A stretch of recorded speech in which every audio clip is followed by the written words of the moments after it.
Dear students, सभी को मेरा नमस्कार। Myself Jagbir Singh, assistant professor in geography, government college Kharkhoda. आज मैं geography BA first year students के लिए एक टॉपिक ले रहा हूँ। बाकी स्टूडेंट्स जो कॉम्पिटिटिव एग्ज़ाम की तैयारी कर रहे हैं वो भी इस टॉपिक से फ़ायदा उठा सकते हैं। तो हम चलते हैं अपने विषय पर। आज का जो हमारा टॉपिक है वो है भू संचलन यानी कि अर्थ मोमेंट्स। अर्थ मोमेंट्स से हमारा अभिप्राय यानी पृथ्वी के धरातल पर जो भू आकार बनते और बिगड़ते रहते हैं उससे है। पृथ्वी पर एक्चुअली दो तरह की फोर्सेस कार्य करती हैं। एक पृथ्वी के इनसाइड से ऑपरेट करती हैं और एक पृथ्वी के ऊपर ऑपरेट करती हैं। जो पृथ्वी के अंदर फोर्सेस, अंदर से जो फोर्सेस आती हैं उनको हम अंतर्जात बल यानी इंडोजेनेटिक फोर्सेस, और पृथ्वी के बाहर जो फोर्सेस अपना कार्य को अंजाम देते हैं उनको हम बहिर्जात बल या एक्सोजेनेटिक फोर्सेस कहते हैं।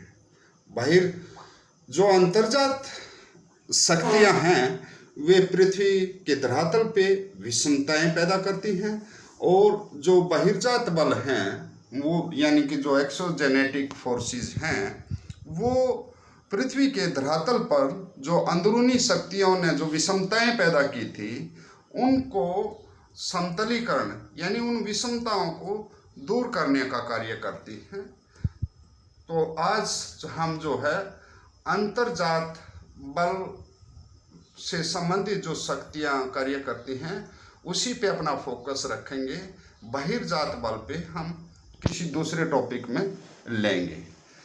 अंतर्जात बल दो प्रकार के होते हैं। एक होते हैं सडन मूवमेंट्स और दूसरे होते हैं पटल विरूपण यानी डायस्ट्रोफिज्म और सडन मूवमेंट्स। सडन मूवमेंट्स बहुत ही कम समय में यानी थोड़े समय में और बहुत ज़्यादा चेंजेस ला देते हैं और विनाश का भी एक कारण बन जाते हैं। कुछ फायदे भी होते हैं, जिस प्रकार ज्वालामुखी और भूकंप। इस ज्वालामुखी और भूकंप पे भी हम किसी अलग अलग टॉपिक बना के बात करेंगे। आज हम डायस्ट्रोफिज्म पर ही अपना फोकस रखेंगे।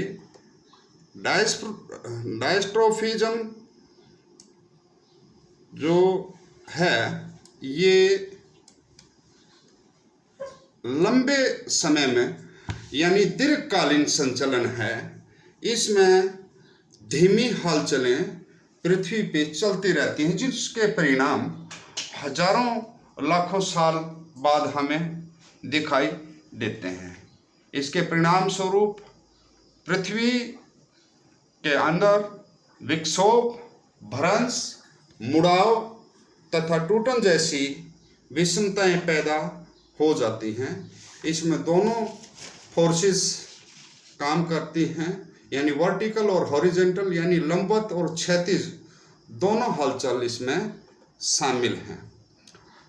अब आप जानना चाहेंगे कि ये क्यों होता रहता है। किसी भी कार्य के घटित होने के लिए कुछ शक्ति की जरूरत पड़ती है, यानी उसके पीछे कारण क्या है। इसके लिए जो है ऊष्मा कहाँ से आती है, पावर कहाँ से आती है, ये क्यों घटनाएं ये उथल पुथल पृथ्वी पे होती रहती है। तो इसके कारण में हम जो तापीय विषमता पृथ्वी के अंदर है, रेडियोधर्मी पदार्थों के जो सतह विखंडन से जो ऊष्मा निकलती है, या दबाव, जलवाष्प में गैसों की क्रिया, या पृथ्वी जो धीरे धीरे ठंडी हो रही है उसका जो शक्तियां हैं वो इस पटल विरूपण में अपना कार्य करती हैं। पटल विरूपण बल जो है उसमें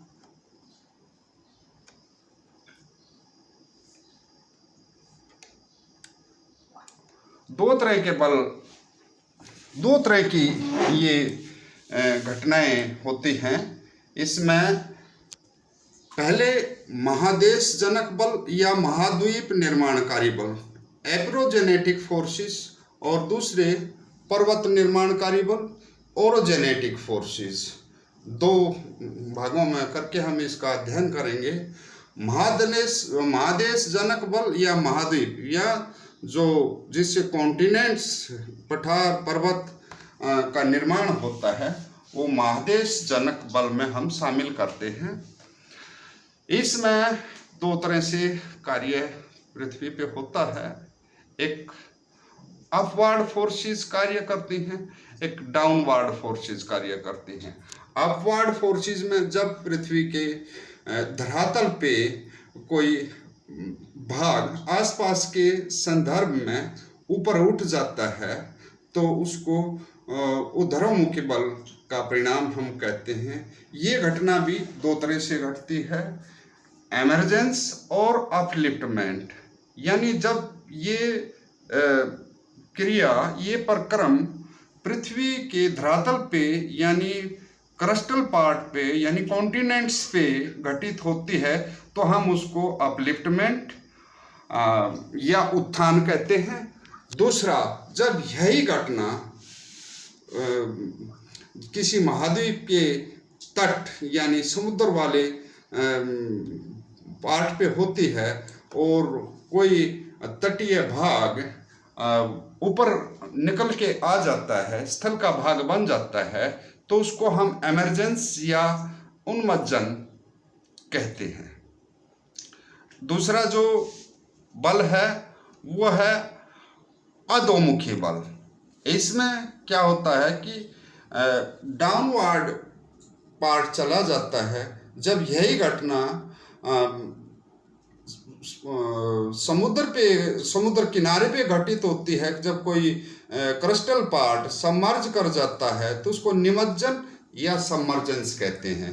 इसके अलावा जब कोई पार्ट निकल के समुद्र किनारे से निकल के ऊपर आ जाता है तो उसको हम स्टूडेंट्स अभी हम आते हैं अधोमुखी बल यानी डाउनवर्ड जो फोर्सेस हैं उन पे। डाउनवर्ड फोर्सेस में भी दो तरह से ये घटनाएं घटित होती हैं।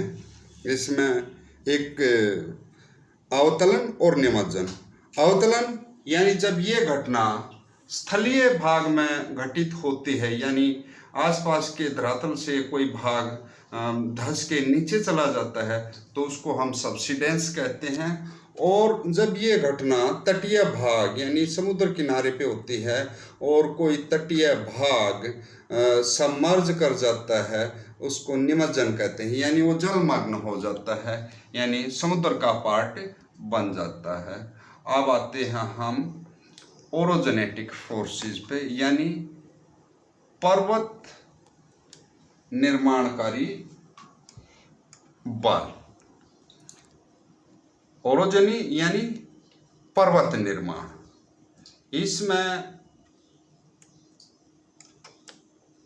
दो तरह की फोर्सेस कार्य करती हैं, एक टेंशनल फोर्सेस और एक कॉम्प्रेशनल फोर्सेस। तनाव यानी जब खिंचाव बल के द्वारा क्रिस्टल फ्रैक्चर हो जाता है यानी भूपटल में कोई विभंग पड़ जाता है, उससे हमारा तात्पर्य यानी उसमें कोई जब चटकन आ जाती है, क्रैक पड़ जाता है या फॉल्टिंग हो जाती है। फॉल्टिंग से यहाँ पे हमारा मतलब है जब कोई क्रिस्टल पार्ट्स स्लिप कर जाता है, एक पार्ट अपलिफ्ट कर जाता है, दूसरा पार्ट सब्सिडाइज कर जाता है यानी नीचे धंस जाता है, उसको हमारा फॉल्टिंग से है। इसे आपने पहले भी जैसे सुना होगा वर्षोंत पर्वत, इससे पर्वत निर्माण भी होता है और रिफ्ट वैली का भी निर्माण होता है। दूसरी जो फोर्सेस ओरोजनी में काम करती है वो कॉम्प्रेशनल फोर्सेस यानी संपीड़न। जब कंप्रेस हो जाता है, जब कोई दोनों पार्ट एक दूसरे की तरफ फोर्स डालते हैं या कोई एक पार्ट खड़ा रहता है और दूसरे पार्ट की तरफ से फोर्स आती है तो कंप्रेशन पड़ता है, संपीड़न पड़ता है और भूपटल में बंकन पड़ जाता है, यानी क्रिस्टल बेंडिंग हम इसको बोलते हैं। ये भी दो तरह से होता है, एक संवलन और दूसरा वलन। संवलन से हमारा यहाँ पे मतलब है कि जब बहुत बड़े भाग में यानी हजारों किलोमीटर भाग में जब बंकन होता है तो उसको हम संवलन या वार्पिंग कहते हैं। जब कोई क्रिस्टल पार्ट यानी भूपटल का कोई हिस्सा अप वार्प हो जाता है यानी ऊपर उठ जाता है तो उसको अप वार्प कहते हैं, और जब कोई क्रिस्टल पार्ट डाउन वार्प कर जाता है तो उसको हम डाउन वार्प कहते हैं। और जब अप वार्प और डाउन वार्प बहुत लंबे चौड़े हजारों किलोमीटर लंबे इलाके में होती है तो हम उसको ब्रॉड वार्प कहते हैं। दूसरी प्रक्रिया यहाँ पे जो घटती है वो है फोल्डिंग यानी वलन।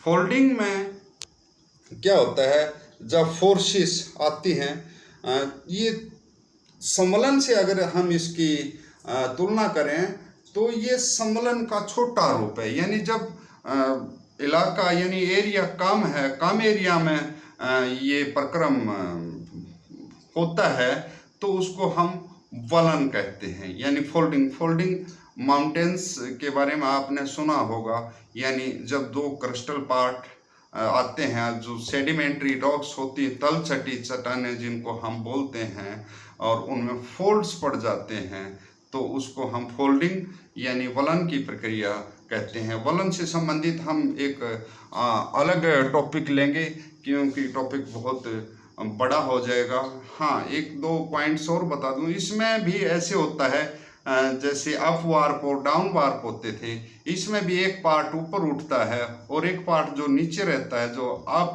अप को जाता है जो पार्ट, उसको हम एंटीक्लाइन, और जो डाउन को जो पार्ट रहता है फोल्ड का उसको हम सिंक्लाइन बोलते हैं। तो आज हमारा विषय अपना भू संचलन से संबंधित था। आशा है आप इसको देखेंगे, और कोई समस्या है तो मुझसे आप संपर्क कर सकते हैं। बाकी ऐसे ही करके हम एक एक टॉपिक के विषय में। जय हिंद, नमस्कार।